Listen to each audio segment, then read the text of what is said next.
안녕하십니까. 자비도량 주지 노입니다. 오늘의 본문은 불교에서 말하는 보시복과 직영복 이러한 주제로 말씀드리겠습니다. 불교에서 칠보라는 말이 있습니다. 칠보라고 하는 것은 물질 중에 제일 좋은 물질을 칠보라고 합니다. 그리고 많은 것을 비유적으로 말할 때 삼천대천세계에 비유합니다. 그래서 제일 좋은 물질을 가지고 제일 많이 보시한 공덕, 이것이 바로 삼천대천세계에 가득한 칠보로 보시한 공덕, 이렇게 되는 거죠. 그러면 생각해 보면 이렇게 많은 제일 좋은 물질로 제일 많이 보시한 공덕은 얼마나 많겠습니까? 삼천대천세계에 가득한 칠보를 가지고 보시에 쓴다면 이 세상에 가장 큰 복덕이 되지 않겠습니까? 그렇죠. 그렇지만 이러한 복은 세간복이다 그래요. 또는 보시복이다 그러는데 세간복 중에 가장 좋은 복이 이 보시복입니다.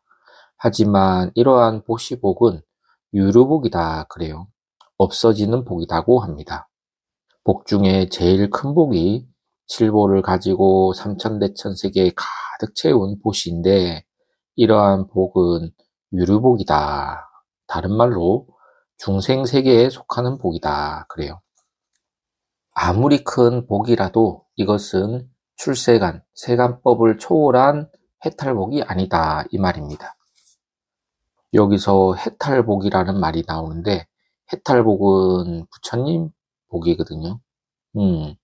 그러면 여기서 중요한 게 해탈복하고 이제 세간복을 여러분들이 아셔야 되는데 먼저 세간복이라고 하는 것은 복이 다하는 유류복입니다.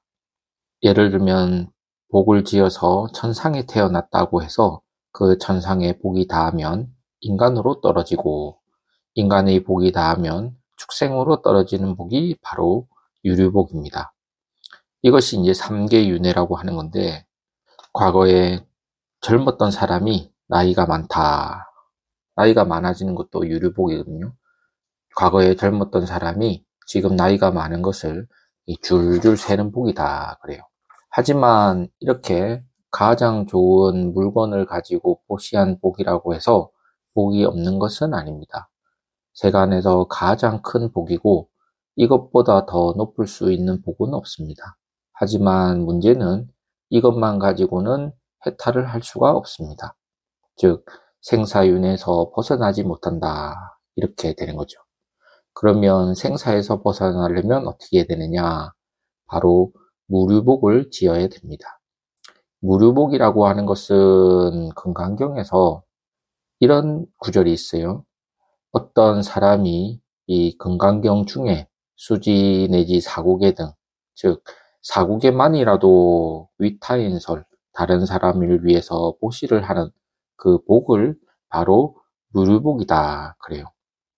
즉 사구계를 가지고 다른 사람을 위해서 설한 복이 앞에서 말한 칠보로 보시한 복보다 더 수승하다 이렇게 되는 거죠. 여기서 수지라고 하는 말이 나오는데요. 수지는 경을 배우는 거고 잘 실행하는 것을 수지라고 합니다. 그리고 위타연설은 다른 사람을 위해서 연설하는 거죠. 설명하는 것이다 그래요. 그래서 수지, 독송, 위타 해설을 한 단어로 지경이다 그래요. 가질지 배울 경, 지경복이라고 합니다.